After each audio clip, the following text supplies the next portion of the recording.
Okay, so I realize this channel is getting kind of ridiculous because I keep changing my mind, changing things up, and you can't trust me to stick to a thing more than a few days. That said, I think I found kind of a solution to a thing I was ranting about just now in another video about the messiness versus structure thing. In my project section, I fill out spreads the bullet journal way, like collection. So I just turn to the next blank page and I write, and then I put a tab instead of using an index. The thing is that for some things this works very well, like for example the shopping list, where I put things to buy online or when I'm in town, because this is a very transitory spread. When I'm done with this, when I've bought all these things, I don't need to do anything with this spread. I can just leave it, take out the tab, make a new shopping list. But there are other things that I want to sort of gather in the same place, perhaps for documentation purposes, or I want to migrate them into the next planner, or I just want everything to be on consecutive pages. Typical things are my planner plans. Oh, this is kind of messy, but here's a spread, an actual spread about planner plans. I might want to actually, rip those things out and put in a special planner plans book or something. Because I have all these good ideas for spreads, for sections, all these ideas that I've had throughout the years. But when they are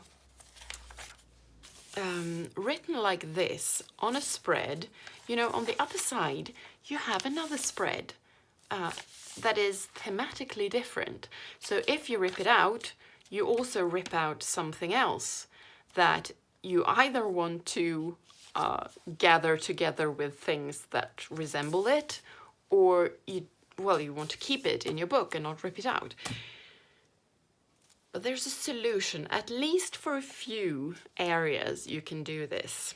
And I just did, just to prove it.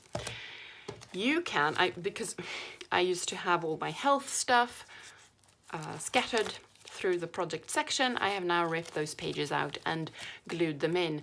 Again, this is the second time I do this because I migrated them from my last planner. But I had an idea. Notebooks are made of signatures, these sort of booklets, almost inserts, you could say, if you're a traveler's notebook person, that are sewn in. So they're kind of, they're folded papers, basically, that are sewn in to the spine. So there is this place in the middle of the signature where you can see the thread that it's sewn in with, and you can cut this thread to remove just one signature from the book. And this means that you can actually create an insert, and just by taking out a signature from the book, and then archive it in an actual, in a book with strings, traveler's notebook.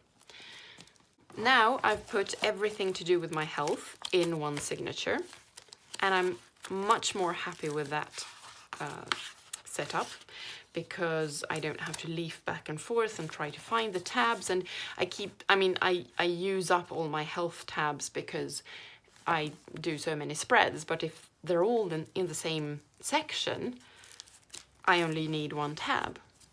So it gets less confusing as well. And I might do this with my planner plans, as I said, and also my world building, because that will also take up a lot of space. Right now I only have 2 pages, but it will be more. I will paint, and I will maybe even write whole chapters, I don't know.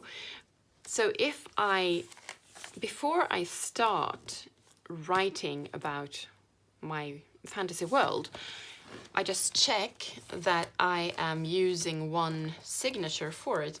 And oops, wrong place.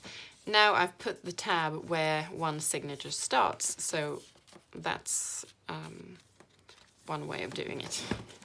You know, just marking the page where you start. So when I've filled this signature with world building, I can take it out and archive it in a book or traveler's notebook or something, or sew it into a junk journal or something that only houses my world building, and everything will be gathered and I will be happy. So I don't know, that's a solution to a problem maybe nobody else has, but I find it hard to believe that I'm alone in this.